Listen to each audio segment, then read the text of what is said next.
sino que la agarremos así, que la cuchara, yo no voy a la cuchara viene a mí, todas esas cosas, ¿no? De reglas de sociedad que nos han enseñado algunos otros no las recibimos, algunos otros si fue, tú cómele, pues al fin se te va a revolver en la panza. Entonces, todo esto es educación. Y también está la educación académica. Cuando vamos a la escuela, en la escuela, ahí nos educan, nos disciplinan, nos enseñan otro tipo de cosas. Empieza el kinder, la primaria, la secundaria, la educación media superior, la educación superior, el posgrado. Algunos tienen la dicha de ir al posgrado, de estudiar una maestría, un doctorado. Otros ya tienen postdoctorados, ya es lo arriba de lo arriba. Los postdoctorados ya son gente que ya está muy educada en cuestión académica, pero a lo mejor le falta la educación de casa. Entonces, pero aquí como nosotros ya vimos esta cuestión natural, vimos que es la educación, ahora vamos a verlo desde el punto de vista bíblico. ¿Qué nos dice Dios aquí? Pues como recordamos, el Nuevo Testamento fue escrito en griego. En griego hace muchos años ahí el señor Alejandro Magno conquistó toda esa región de Palestina, de Grecia, de África, de Europa, y un cachito de Europa. ¿Y qué dijo? Yo hablo griego y todos van a hablar griego. Como ahorita George Bush y Bill Clinton, Obama, Donald Trump conquistaron ya todo el mundo y todos hablan inglés porque yo hablo inglés, ¿no? Y en ese tiempo así fue, y pues la lengua era el griego. Aquí cuando habla de la disciplina, está hablando la disciplina no como enseñanza, sino está hablando como de verdad, como una corrección, como un castigo, como vimos ahorita ahí, creo que era en el versículo 6, lo puedes poner por favor, donde dice que Dios al que ama disciplina y azota. Yo cuando lo leí, bueno, ahorita que ya lo había leído hace mucho, pero lo estuve estudiando y dije, no, como que no va por ahí, o sea, yo, de que no es que no me va a pegar, no me va a castigar el Señor, y pues resulta que sí dice ahí, porque el Señor al que ama disciplina y azota a todo el que recibe por hijo. Azota. Ahí la etimología de decir flagela, le pega. La vara. ¿Cuántos de los que crecimos en Cristo, nuestros papás no nos compraron la vara de la corrección? Y órale, un varazo, ¿no? Cada que nos portábamos mal. Pues eso mismo es a lo que se refiere ahí. La disciplina es el azote que nos da el Señor. ¿Por qué? Porque tiene que ver con los hijos. Y es aquí donde entra Gálatas 2:20. Porque para que nosotros podamos entender correctamente lo que es la disciplina de Dios, primero tenemos que comprender nuestra identidad. ¿Quiénes somos delante de Dios? Porque si conocemos nuestra identidad, hermanos, si no la conocemos, podremos malinterpretar lo que es la disciplina del Señor. Hay algunas personas que piensan que la disciplina es que todo el tiempo me esté pegando Dios. ¿En qué sentido? Me va mal. Ando con gripa, ya me dio la migraña, ando siempre enfermo de algo. Y cuando apenas no salgo de una, ya estoy en la otra. Y decimos, es que Dios te está disciplinando. Sí, y como te ama, sí me ama mucho, por eso me va bien mal. Por eso ya me dejó mi mujer, mis hijos no me quieren, me va bien mal en el trabajo, ya me corrieron de todos lados, estoy enfermo siempre, en la iglesia me tratan mal. Es que eso es la disciplina, o sea, como me está doliendo es la disciplina, y eso me demuestra que Dios me ama. Y podríamos, como consuelo, pensar de esa manera. Pero la realidad no es así. La realidad es que cuando Dios nos corrige, no debemos de pensar que Dios está enojado conmigo, o que Dios me está rechazando, o que ya no me ama, primeramente. Debemos de pensar que cuando Dios nos corrige es porque estamos haciendo algo mal. Ahora no debemos de confundir las consecuencias de nuestras malas decisiones con la corrección de Dios. Porque ahí a veces pasa esto, ¿no? Que podemos tomar malas decisiones y va a traer consecuencias y vamos a decir, híjole, ya me castigó Dios. No, pues tú te lo ganaste, mijo, o sea, no fue una corrección. ¿Cuándo puede venir una corrección de Dios? Cuando tal vez yo estoy haciendo algo y no me he dado cuenta. Y viene un hermano y me lo dice claramente, es como un don hasta de profecía, ¿no? Podría decir que me está profetizando, me está diciendo algo que yo no se lo conté. Vino y me dijo, oye hermano, fíjate que Y no tiene que venir directamente y decir, mira, Dios me dijo y que tú así. No, simplemente en una plática se puede espejear con la gente.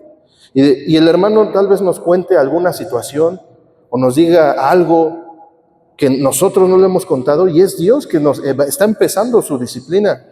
Y a veces sí puede caer pues en otro tipo de cosas, como decía el Señor Jesús a ese paralítico que le decía, oye, ya no andes pecando, porque si tú sigues pecando, algo mal te va a venir algo peor.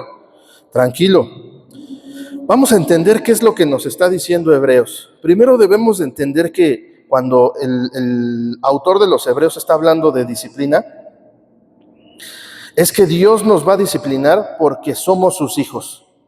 Y para comprender que hemos llegado a ser sus hijos, necesitamos entender una cosa, que nosotros somos hijos de Dios. De nuevo entra aquí lo que se le llama la gracia. No es por nuestros méritos, no es porque me porte bien, así de, como ya vengo a la iglesia, como ya llego temprano, como ya levanto mis manos, como no tengo esa culpa o ese cargo de conciencia, pues estoy bien delante de Dios y ya soy su hijo. No es por méritos, hermanos, no es por cosas que nosotros queramos hacer. Nosotros llegamos a ser hijos de Dios por la unión que tenemos con Cristo. Y respecto a esta unión, hermanos, poco se habla de estas cosas. Fíjense que cuando vemos la cruz, en el sentido metafórico, vemos la cruz, vemos el sacrificio de Cristo, hay dos puntos, dos vertientes para poder verlo. Una es la vertiente o la rama del carácter sustitutivo. Es decir, Cristo murió por mí, murió por ustedes. Ahorita lo leímos, ¿no? Se entregó a sí mismo por mí. Entonces murió esta es la sustitución. Yo debía de pagar y Él murió. Pero poco se habla de la otra forma, que es la inclusiva, que empieza en Gálatas 2:20. Con Cristo estoy juntamente crucificado. Es decir, que en la cruz todos nosotros estamos incluidos ahí también, tanto en su muerte como en su resurrección, que es lo bonito. Por eso dice, con Cristo estoy juntamente crucificado, y ahora dice que estamos sentados en lugares celestiales junto con el Señor. O sea, el Señor Jesús, ya ven que en el mundo siempre se habla de la inclusión, pues el Señor Jesús hace 2000 años antes de que llegaran las minorías y los LGBT y todos ellos a hablar de la inclusión, el Señor Jesús ya había incluido ahí. Dijo, ustedes participan conmigo en mi muerte, pero también van a participar conmigo en mi victoria. ¿En qué? En mi resurrección, en todo. La semana fuimos a ver a un conferencista cristiano y me gustó una historia que dio acerca de, se las voy a contar de manera rápida, de un padre rico, pero que era viudo y tenía solamente un hijo. Era muy rico el señor, tenía mucho dinero. Y este hijo se fue a la guerra, pónganle ustedes, la Segunda Guerra Mundial. Y en una de esas llegan y le hacen, ¿quién será? A lo mejor ya es mi hijo, ya pasaron varios años. Abre la puerta y pues es alguien vestido de militar, el saludo, y le dice, ¿usted es fulano tal? Sí, lo saludo. Y le comunican que su hijo falleció en la guerra. Su hijo perdió. Pero fíjese, señor, le dice, yo fui compañero de él. Yo estuve con él en la guerra, en la trinchera, ahí en el frente. Y yo, al estar con él, hice unos bocetos y después hice un dibujo de él, un cuadro, que yo le vengo a entregar a usted en honor a su hijo. Pues el señor triste lo recibe, muchas gracias, no volvió a ver a este hombre, le da el cuadro. Con el tiempo pasa y el señor, como era muy rico, tenía la costumbre de coleccionar cuadros como de Picasso, como de Van Gogh, como de Monet, como de esos señores que tienen nombres bien raros y que pintaban re feo algunos, pero que son bien caros esos cuadros, ¿no?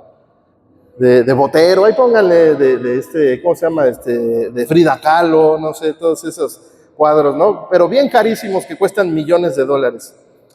Este señor, el padre que era viudo y que pues al final ya se quedó sin hijos, porque recordemos que creo que no hay palabra para cuando un padre se queda sin hijos. Siempre cuando el hijo se queda sin padres es el huérfano, pero cuando el padre se queda sin hijos Yo creo que el dolor es tan grande que no hay palabras para poder expresar cuando hay una pérdida de un hijo. Y este señor murió, pero llegó el punto donde mucha gente que sabía que tenía, hicieron una subasta. Y en la subasta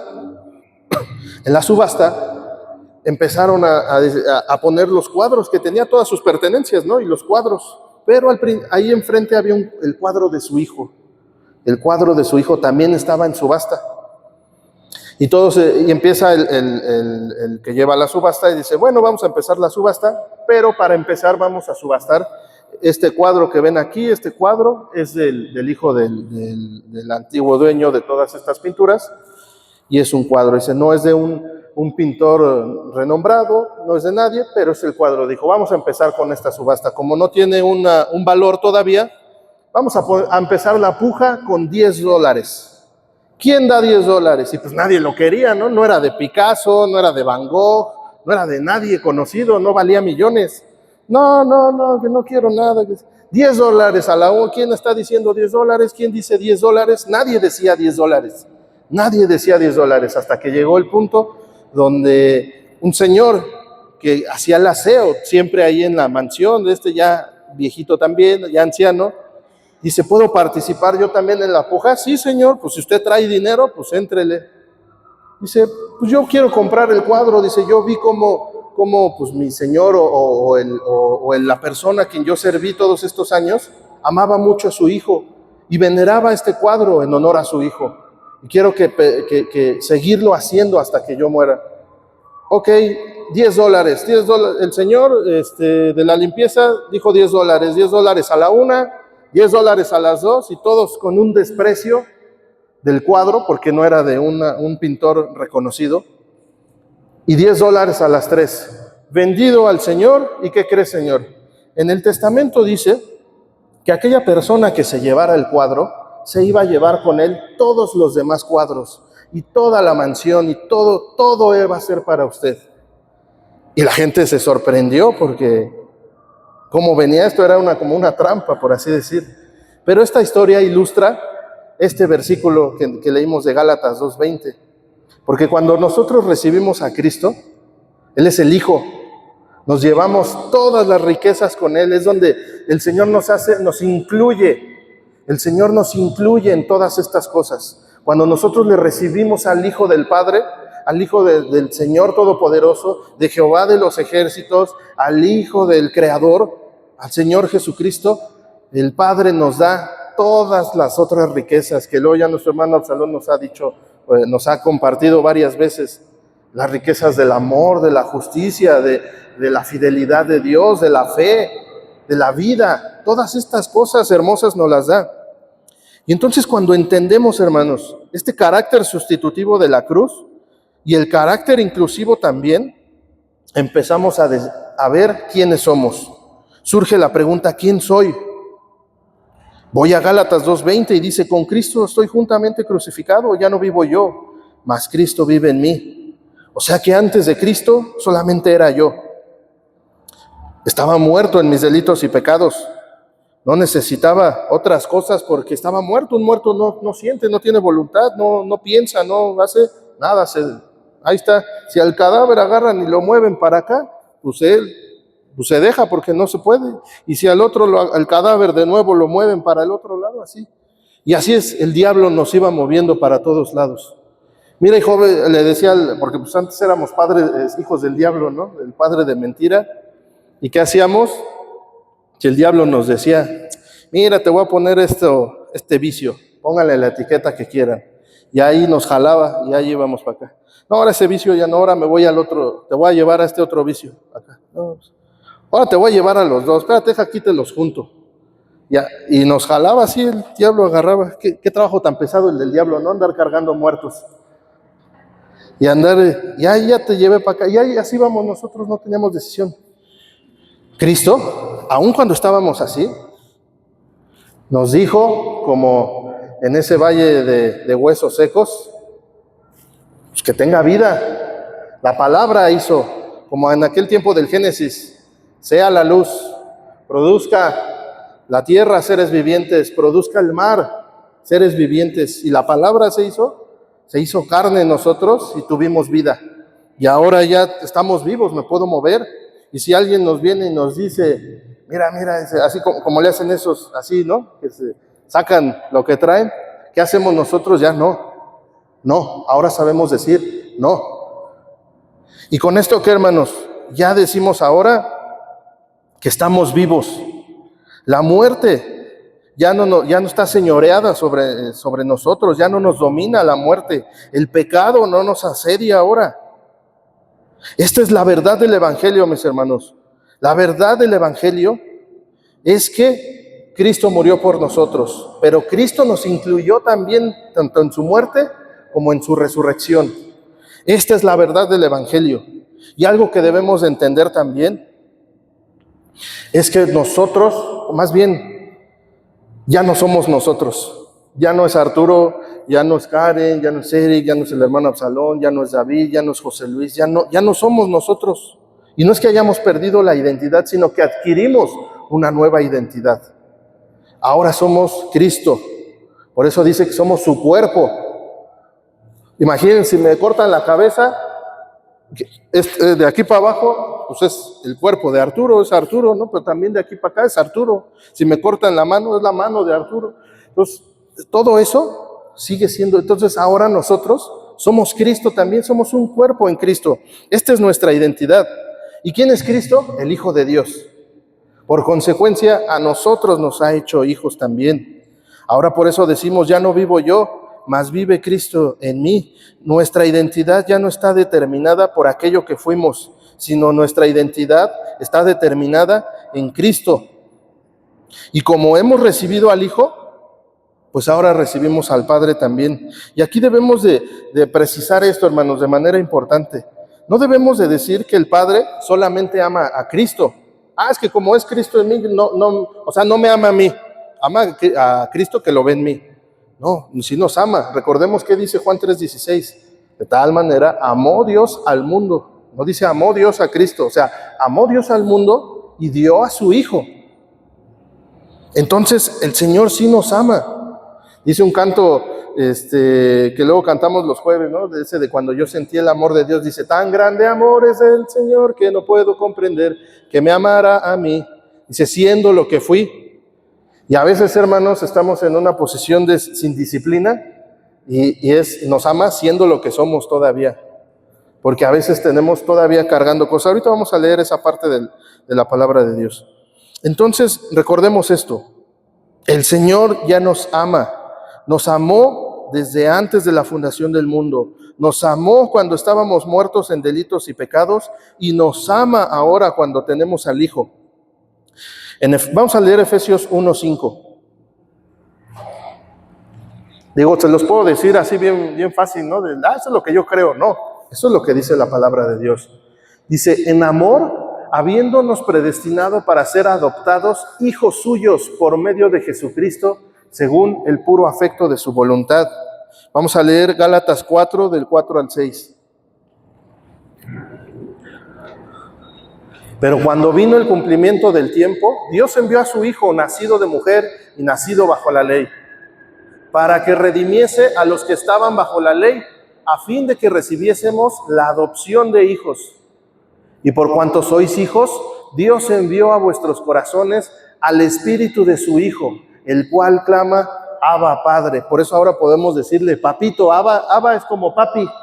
Papi, a mí, mis hijos luego me dicen papi, y el chiquito me dice papi. Y se siente tan bonito que nuestros hijos así chiquitos nos digan papi. Yo creo que también cuando le decimos a Dios papi o papá, yo creo que también se goza, se siente pleno el Señor, porque dice, mis hijos me dicen papi.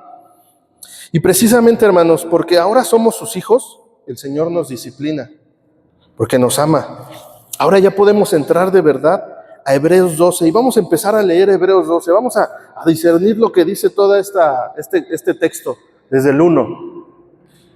Vamos a entender, dice, por tanto, nosotros también teniendo en derredor nuestro tan grande nube de testigos. ¿Quiénes son la nube de testigos? Los del pasado, Abraham, Jacob, ¿cómo se llama? Isaac, todos esos, ¿no? José, todos los que actuaron por la fe. Porque viene hablando, recordemos que el capítulo 11 empieza hablando de la fe y más atrás. Entonces, esta nube de testigos, ¿qué nos dice el autor de Hebreos? ¿Qué nos dice el Señor por medio del escritor de Hebreos? Dice, despojémonos de todo peso y del pecado que nos asedia. ¿Cuál es el peso? ¿Cuál es el peso que traemos? A lo mejor ya no pecamos, ya el pecado ya se lo entregamos a Dios, pero traemos cargando algo todavía ahí que no hemos soltado. Debemos soltar lo que traemos cargando. Y la mayoría de las veces son cuestiones emocionales, duelos no tratados. Son cosas, y los duelos no nomás es de un muerto, sino es a lo mejor una separación, el nido vacío, ya se me fueron los hijos. ¿Ahora qué hago? ¿Qué pasa? ¿Me corrieron del trabajo? ¿O renuncié al trabajo? Me fui del país, me fui de la ciudad. Estos tipos de situaciones son duelos también. Y si nosotros no se los entregamos al Señor, si no lo tratamos con Él, porque Él es el primer psicólogo, a veces no necesitamos ir a terapia. Si agarramos y leemos la palabra de Dios, aquí viene la terapia, que es confesar. Confesar, Padre, fíjate que mira, estoy en esta situación, empezamos a desahogarnos, a hacer una catarsis. Señor, fíjate que así. Y Él en su palabra, cuando empezamos a leer, ¿qué nos empieza a hacer? A disciplinar, nos empieza a enseñar. Y esa enseñanza es la terapia. Fíjense, ustedes no sé si se habían dado cuenta, esto que hacemos se le llama terapia grupal. ¿Por qué? Porque platicamos nuestras cosas, alabamos a Dios todos juntos, platicamos con personas de distintos contextos sociales, económicos, educativos. Ya otra cosa, unos son hombres, otros son mujeres, otros son padres, otros no lo son, otros son solteros, otros son viudos. Todo esto, cuando platicamos entre nosotros y convivimos y tenemos comunión, se le llama terapia grupal. Cuando estamos en la reunión de oración, es una terapia grupal también, porque estamos en grupo, confesando y pidiendo, conociendo lo que el otro está diciendo. Fíjense que yo pido por fulano o por mí, porque ahorita estoy en esta situación, y empieza a desahogarse. Sí, hermano, y empiezan a orar. Se ve el apoyo moral, y eso es terapia. ¿Cómo es terapia también? Cuando se pide consejería. Fíjate, hermano, estoy en esta situación, así. Ya una cuestión más íntima. Cuando el servicio a Dios, terapia del trabajo también. Cuando estamos sirviendo a Dios, nuestra mente ya no está pensando en a ver qué hacemos. Estamos pensando en cómo honrar a nuestro Dios en servicio. Y empezamos a hacer todo esto. Y todo esto los psicólogos le pusieron sus nombres raros, pero esto ya venía aquí en la palabra de Dios. Porque el Señor ya lo había dicho, por eso habla de la iglesia, por eso habla de que confesaos vuestras ofensas unos a otros para que sean sanados. A ver, si pasa algo, tienes que hacer esto. Si pasa lo otro, haz lo otro. Todo eso es una cuestión que va a beneficiar nuestra alma, nuestra mente, donde están toda nuestra voluntad, emociones, decisiones. Todo eso va a estar ahí. Y vamos a poder ser tratados. ¿Por qué? Por Dios. Porque Dios no va a bajar y nos va a decir, a ver, hijo, acuéstate ahí, ¿y cómo te sientes el día de hoy? No, para eso está la iglesia, para eso estamos nosotros, para que nosotros nos apoyemos unos a otros. Y dice ahí, ya en hebreo, quitando todo peso y pecado que nos asedia, dice, y corramos con paciencia la carrera que tenemos por delante, el 2. Puestos los ojos en Jesús, el autor y consumador de la fe. Con Él comienza nuestra fe y con Él se perfecciona nuestra fe. El cual, y aquí nos empieza a dar el ejemplo, el cual por el gozo puesto delante de Él sufrió la cruz, menospreciando el oprobio, y se sentó a la diestra del trono de Dios. Nosotros también estamos ahí incluidos. Considerad aquel que sufrió tal contradicción de pecadores contra sí mismo, para que vuestro ánimo no se canse hasta desmayar. Porque aún no habéis resistido hasta la sangre, combatiendo contra el pecado. ¿Quién ha resistido hasta la sangre? Así, ¿quién ha padecido persecución de muerte aquí de nosotros? Yo creo que nadie. Les voy a platicar algo. El día de ayer, mi esposa y yo fuimos al Reclusorio Oriente. Me invitaron a compartir. Y estando ahí, me dio otro panorama de la vida. ¿Cómo, en qué condiciones están?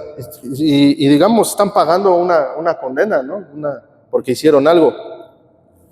Pero muchos de ellos, hay iglesia allá adentro, hay cristianos allá adentro. Y están sufriendo eso, combatiendo hasta la sangre contra el pecado.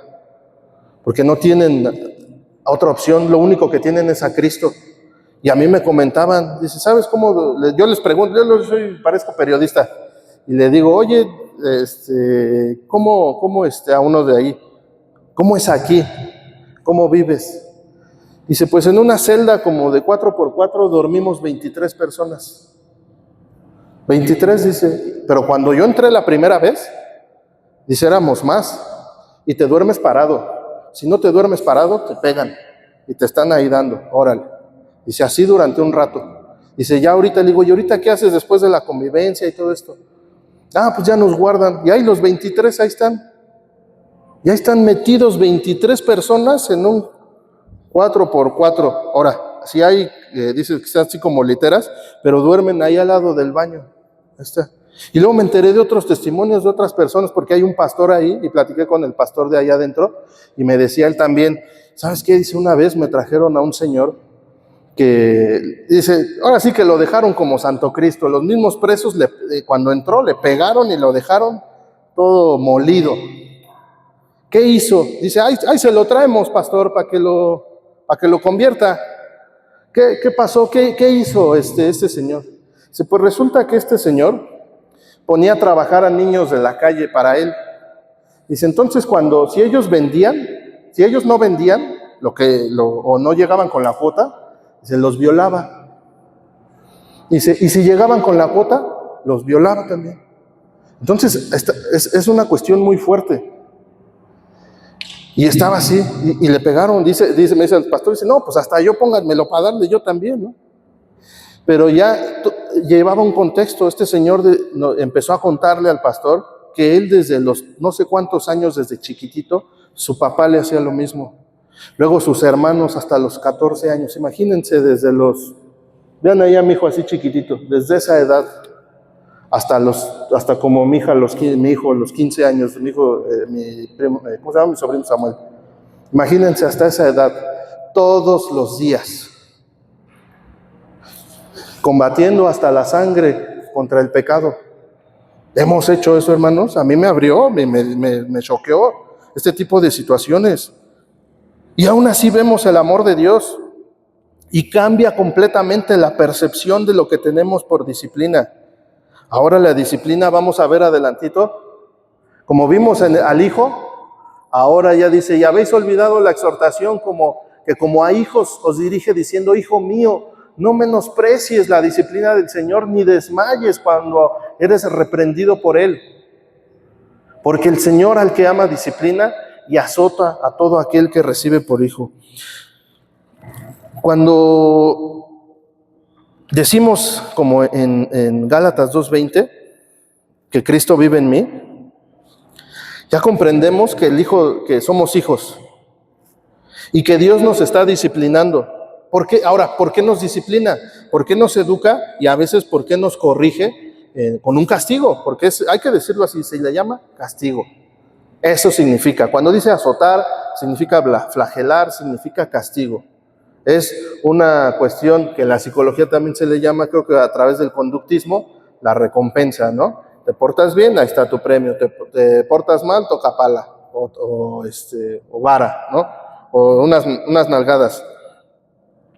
¿Por qué nos disciplina el Señor? Pues ahí en Gálatas 2:20 es donde estamos viendo. Cuando dice que lo que vivo en la carne, lo vivo en la fe del Hijo de Dios, es que cuando obedezco, debemos de entender esto, no soy yo el que estoy obedeciendo. Porque cuando hago buenas obras, no soy yo.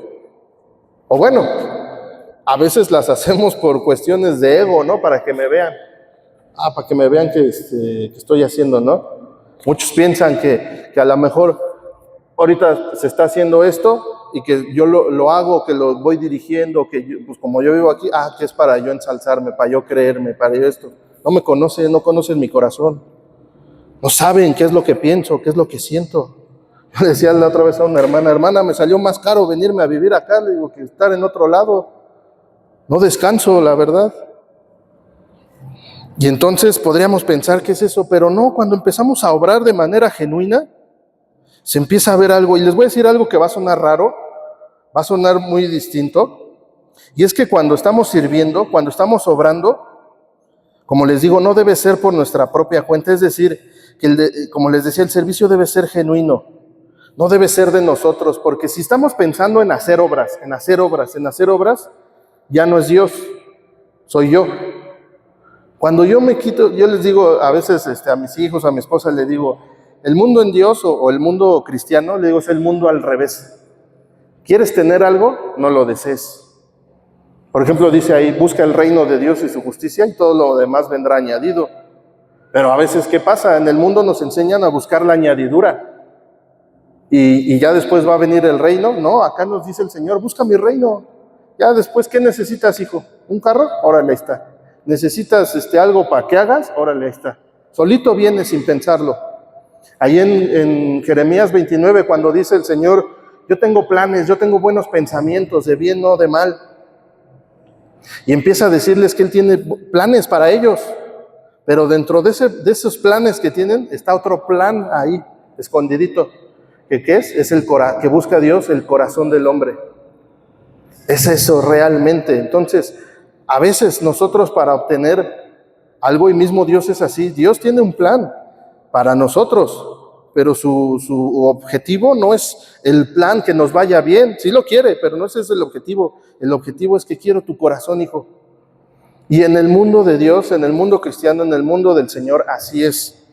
Entonces, si nosotros queremos hacer buenas obras, no estemos buscando hacer buenas obras. Si decimos, no, yo sé que se nos ha predicado muchas veces, ¿no? De que tenemos que dar evidencia, de que para entrar al reino hay que hacer obras y todo esto. Se los digo así como consejo, no se esfuercen en buscar hacer obras, porque eso es la carne. Aún así eso es la carne, es mi deseo, mi yo. Yo quiero hacer. Y no es Dios. Y se los voy a decir por qué. Vamos a leer el Salmo 127. El hermano Silvio siempre me estaba, dice este Salmo. 127:1. Dice, si Jehová no edificare la casa, en vano trabajan los que la edifican.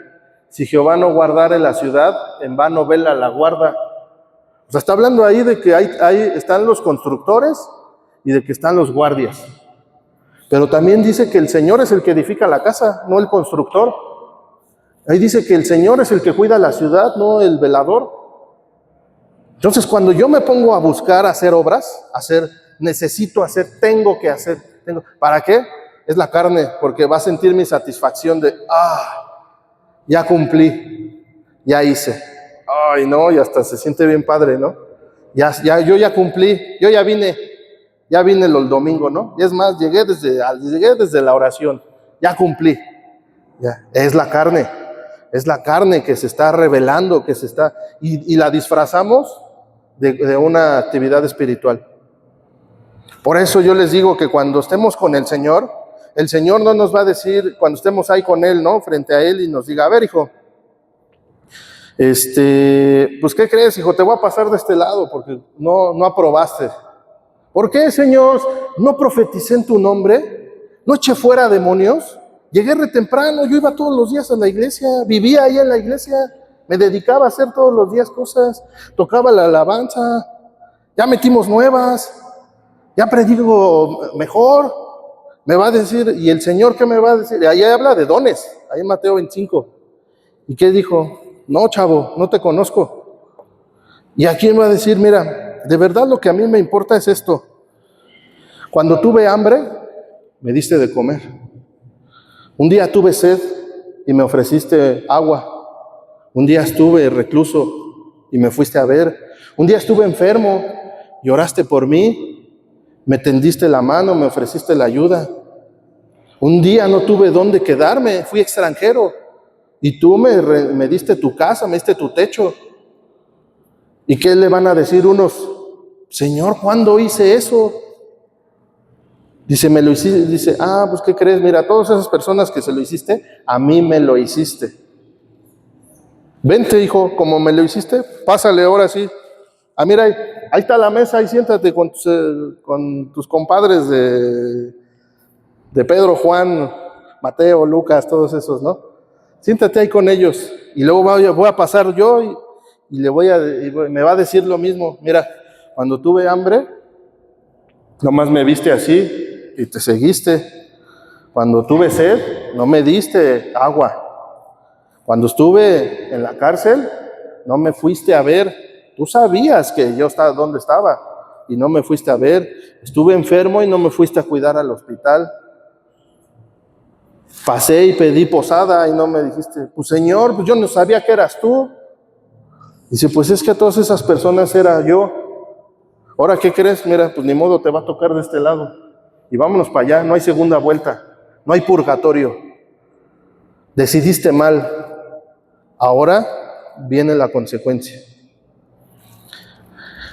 Por eso, hermanos, lo que hacemos nosotros, lo hacemos para Dios. No es que nosotros lo estemos haciendo, sino que es Dios el que está haciendo en nosotros y a través de nosotros para su propia gloria.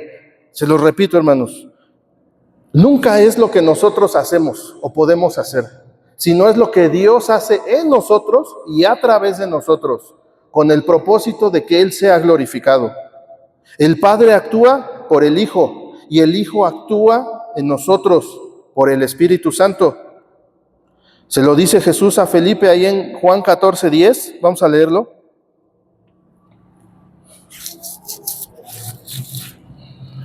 Juan 14:10.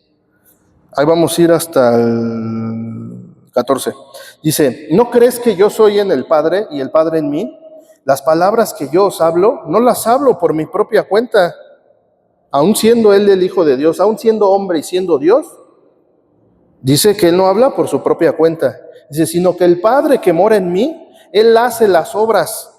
Creedme que yo soy en el Padre y el Padre en mí. De otra manera, creedme por las mismas obras que hago.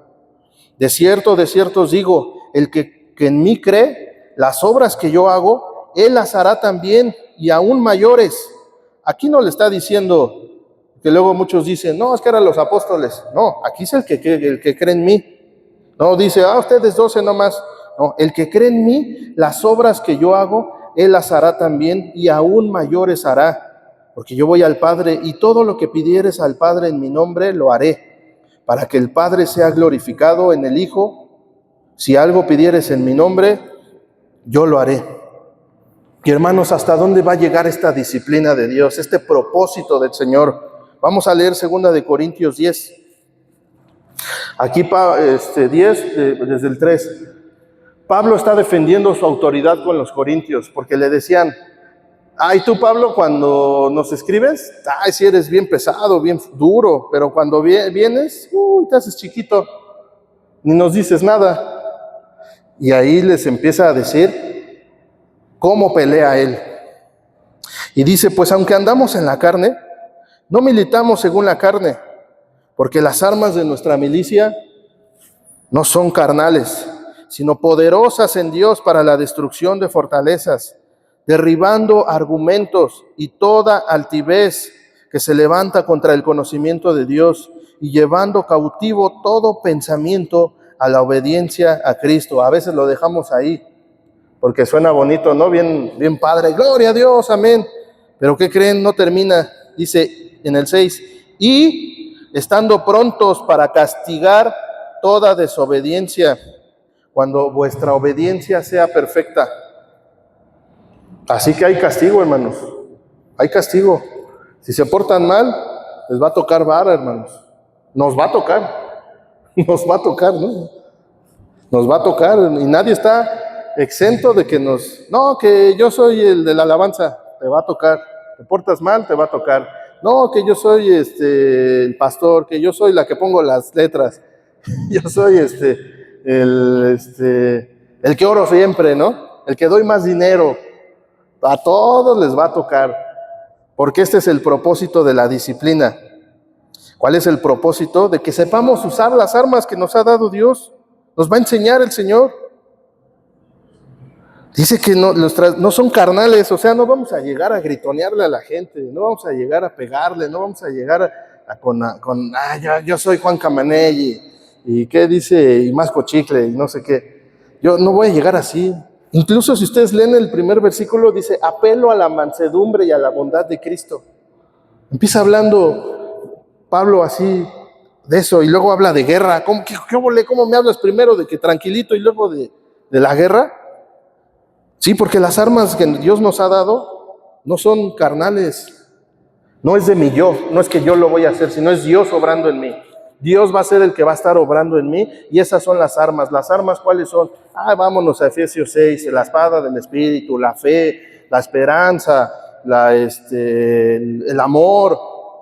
Todas esas cosas espirituales son armas. Es como si me dijeran, este es un arma, pues sí, pues si lo aviento ahorita le voy a abrir a alguien la cabeza. Fue un arma, me defendí. No está hecho para eso, pero al final es un arma. Aquí lo que importa es cuando Pablo está hablando de esto, no enumera armas, como por ejemplo cuando está hablando de la armadura, cuando habla del fruto del Espíritu, no le enumera porque no tiene importancia enumerar cuáles son las armas, sino simplemente hace la distinción de que no son carnales, sino que Dios es el que da el poder para esto, para la destrucción de fortalezas. El Señor nos va a enseñar. Hay una rama en el cristianismo de la enseñanza que se llama apologética. La apologética es el estudio de la defensa de la fe. Los apologetas son aquellas personas que se dedican a debatir contra personas que niegan al Señor, ateos o de otras religiones. Y hacen esto, y ellos estudian la palabra para poder defender. Y dice, para la destrucción de fortalezas. A veces pensamos que el diablo agarró un montón de tabiques y cemento y puso una fortaleza. Es que es eso. No, las fortalezas son modos de pensar. Por eso aquí dice, derribando argumentos y toda altivez que se levanta contra el conocimiento de Dios, llevando cautivo todo pensamiento a la obediencia a Cristo. Habla de derribar argumentos contra los demás, los que se opongan a la obediencia a Dios, pero primeramente también en mí, llevando cautivo todo pensamiento, mi pensamiento que se opone a Cristo. Cualquier pensamiento carnal que se opone a Cristo, yo lo debo de llevar cautivo. Lo atrapo y debo de castigar toda desobediencia, primero en mí. Porque a veces dice uno, castigar desobediencia. No, ahorita ya me acordé que el hermano hizo esto ahorita y le hacemos como el cállese, hermano. No me tiene, y pensamos, es la carne. No, empiezo conmigo. Fíjense que también la otra vez platicábamos de estas terapias, por ejemplo, en AA o en este tipo de grupos, existen los 12 pasos. Y hay el cuarto y quinto paso, no sé si lo han oído, es muy famoso. Tenemos que hacer, dice ahí, un inventario moral de todo lo que hicimos, toda la cochinada que hemos hecho, que nos hicieron y todo esto. Y no nomás es cuando vaya al grupo, es todos los días. Todos los días debo de hacer mi inventario moral. Y es cuarto y quinto paso. Y dice ahí, habla siempre de Dios. ¿Esto cómo se ve en la vida cristiana? Todos los días cuando me voy a dormir, cuando me levanto, cuando ustedes quieran, me pongo a cuentas con el Señor. Señor, fíjate que mira, el día de hoy, así y así y así y así y así. Señor, ayúdame, lléname de tu poder. Dime cómo librar estas tentaciones, porque he fallado. Me es fácil hacer lo que no debo de hacer, y esta es la batalla de todos los días. Señor, reconozco que he dejado de orar y leer tu palabra, por eso me siento desprotegido. Los dardos del enemigo me han herido. Pero Señor, ahora me levanto en tu nombre, porque tú eres el vencedor. Todos los días tenemos que hacer eso. Terapia también. Terapia es tratamiento, es ayuda. Todos los días tenemos que hacer. A veces creemos y diferenciamos, es que eso suena bien religioso, es de Dios. Acá en el mundo suena más padre, todo eso. Hasta ahorita las cochinadas del horóscopo y todo eso tienen que ver se agarran cosas de Dios para envolverlo ahí, nomás que lo tuercen todo. Y el mundo agarra todo lo de Dios y lo tuerce. ¿Quieren saber la verdad? Acérquense a Cristo. Vamos a terminar, hermanos, para que estando prontos para castigar toda desobediencia, cuando nuestra obediencia sea perfecta. Ahí sí, hermanos, cuando vamos a poder corregir a los demás, cuando seamos, como dice ahí la Biblia, irreprensibles. A mí no me tienen que decir nada. Y aún así, no debo de ir con esa altivez de, a mí no me tienen que decir nada. No, dice la Biblia, Gálatas 6:1, si sorprendes a un hermano en alguna falta, tú que eres espiritual. ¿Me lo puedes poner, Karen, porfa, con Nueva Traducción?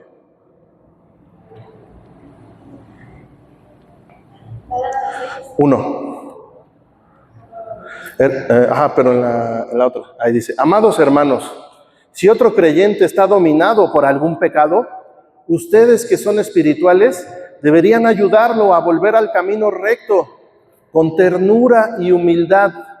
Y tengan mucho cuidado de no caer ustedes en la misma tentación. A veces pensamos, y esto es un plus ya digamos, el pilón que les voy a dar, ¿no?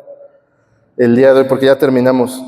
Cuando sorprendemos a algún hermano, no actuamos con misericordia. Y lo digo yo, o sea, estoy hablando por mí. No actuamos con misericordia, no actúo con misericordia, sino estoy viendo el mal que hizo. Y dice la Biblia que no tenemos lucha contra carne ni sangre. O sea, no es el hermano el que tiene la culpa. Dice ahí Pablo en Romanos 7, es el pecado, el mal que mora en él. Es el que me cae gordo. Pero como ese es invisible, no lo veo, y al que veo es al hermano, pues el hermano es el que me cae gordo, ¿no? Falsamente. Pero no es así, nuestra lucha no es contra los hermanos. Ahora dice otra cosa, si nos cae gordo un hermano, dice un dicho, lo que te choca, te checa. Te estás reflejando en él, tiene algo que sabes que tienes tú que no te gusta. Trabájalo en ti primero para que puedas ir con tu hermano y vayas con ternura y humildad. Porque lo que te choca, te checa. Es decir, y tengan mucho cuidado de no caer ustedes en la misma tentación. Ahí es lo que dice, lo que te choca, te checa. Puede que caigas, estés en lo mismo, por eso te molesta. Entonces, revísate tú primero, médico, cúrate a ti mismo, y ya después vienes, y mira, vuelve con tu hermano, con ternura, con humildad, con mansedumbre, y ya lo traes. Y en la oración, sí, como dice la canción, le machacas la cabeza al diablo. Machácalo, y ahí sí, reprendes, y en el nombre de Jesús, y ahorita como dijimos, espíritu de no sé qué, huye. Y ahí sí, duro, y a la cabeza al diablo, pero no contra el hermano, no contra la gente de afuera, porque están más dignos de misericordia los de afuera. Por lo menos uno ya sabe, pero los de afuera, y esto me estoy predicando a mí mismo, hermanos, no es para ustedes, es para mí. Vamos a orar. Padre, gracias por esta palabra que nos has dado el día de hoy. Tu fidelidad es grande. Nos mostraste una vez más que tu presencia, Señor, está aquí. Y donde está tu presencia, tus enemigos huyen. Señor, hemos cometido errores. Como decía hace ratito, purifícame. Como decía hace ratito, Señor, reconozco que soy débil, que los dardos del enemigo me han herido y me siento como desprotegido. Pero Señor, también reconozco que he dejado de orar, he dejado de leer tu palabra. A veces ni siquiera quiero venir a la iglesia. Ten misericordia de mí, Señor. Ten misericordia, disciplíname, enséñame. Si me toca castigo, adelante, Señor. Si me toca castigo, adelante. No puedo decir que no, Señor. Es un símbolo que me amas. Pero también sé, Señor, ahora sé que no toda la vida voy a vivir en derrota, sino voy a vivir en victoria. Confío en ti, Señor. Confío en que nos oyes, porque tenemos al Hijo de Dios en nosotros. Tu Espíritu Santo nos ayuda, nos anima. Pues, Señor, cuando hacemos algo mal, se entristece. Y eso es una señal, Señor, que crea en nosotros una culpa de que sabemos que está mal. Y gloria a ti, Señor, porque es una señal de que estás dentro de nosotros. Perdónanos, Señor, y disciplina, Señor, nuestra vida. para que después, ya disciplinados, podamos ayudar a otros con su disciplina también, Padre. Te doy las gracias. Te doy las gracias, Señor. En el nombre de Jesús.